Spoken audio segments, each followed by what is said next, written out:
On our bookshelf tonight, a conversation with Arthur Brooks, who was, until this month, the president of the American Enterprise Institute, a conservative Washington think tank. I spoke with him recently about his latest book, Love Your Enemies. He started by explaining how he came to study the science behind a concept as old as the scriptures. What really set me on this beat was reading an article about something called motive attribution asymmetry, where two sides in a conflict both believe that they're motivated by love, but the other side is motivated by hatred. This leads to implacable hostility, and we find that in American politics today, there's the same level of this that we see between the Palestinians and Israelis, and this is the reason we have a standoff. Nobody's persuading anybody. We need a new solution. So the animosity between the Palestinians and the Israelis, you're saying, is what exists between ordinary Americans. My question is, when did differences, which are part of democracy, become contempt, which is part of your title? This has been going back a decade or so, but it's been exacerbated, in particular since the 2016 election, where people don't just disagree with each other. They treat each other utterly dismissively, as if somebody were worthless if they disagreed with the other person. And of course, this comes from leaders. We have leaders who treat each other with contempt, but I think leaders in a capitalist democratic culture tend to be downstream from what other people are seeing. We're being manipulated largely by media, by politics, even by academia, where we're told that it's okay to hate our enemies. So is that who's to blame? I mean, it's the leaders, it's the media, and all of us. Well, what I talk about in this book is that there's very clear data that 93% of Americans hate how divided we become.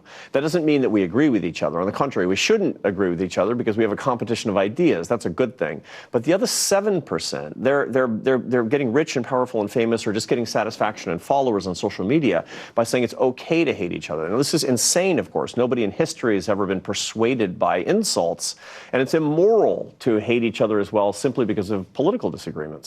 But, and you write in great detail throughout the book about examples of how people relate to each other. But some of these disagreements that people have had and have today are fundamental. They're over values, over issues of life and death, abortion, and so on. I mean, these are not things that people can just suddenly say, yeah, that's true. Oh, it doesn't matter to me. These are big issues, that's true. And sometimes people will ask me, so what about people who deserve my contempt? What about people who say truly hateful things? And one of the questions I ask is, what do you want? Do you want to exile that person, put them in jail, or hurt that person? And the answer is, of course not. I'm not a horrible person. So how is your hate working out if what you want to do is persuade somebody and make them think and act differently? You have zero chance of doing so if contempt is your modus operandi.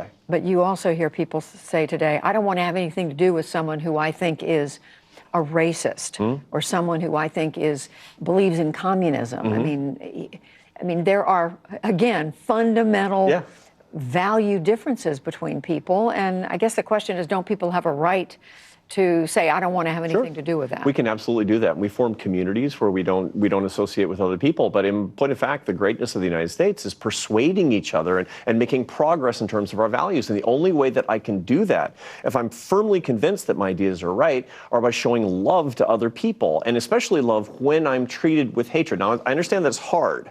I get that it's a hard thing to do, but I show the science in this book that if you want to persuade, it's the only way. Martin Luther King used to say that you can only redeem a man when you love a man.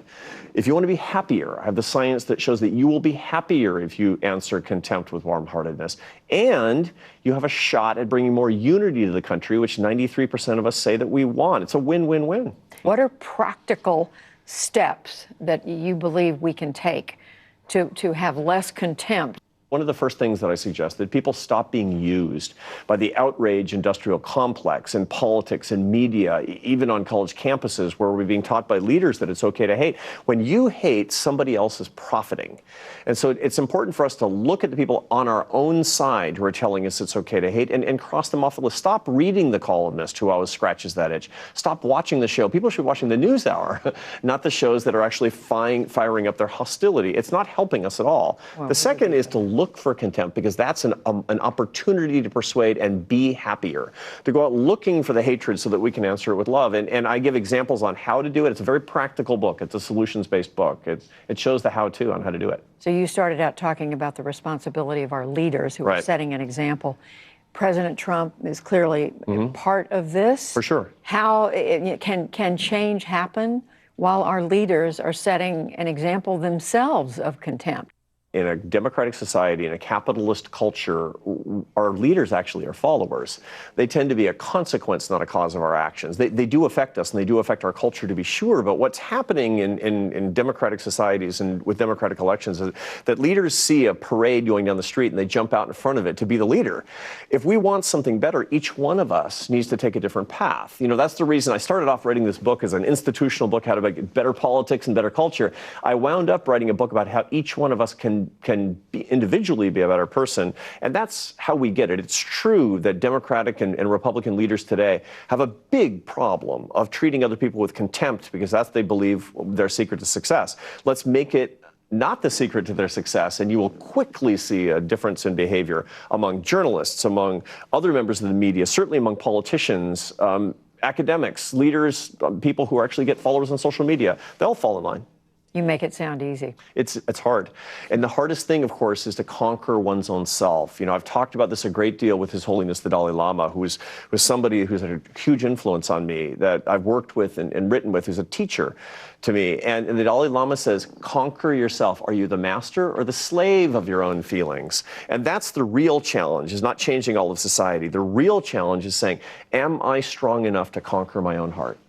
Arthur Brooks. The title of the book is Love Your Enemies: How Decent People Can Save America from the Culture of Contempt. Thank you. Thank you, Judy.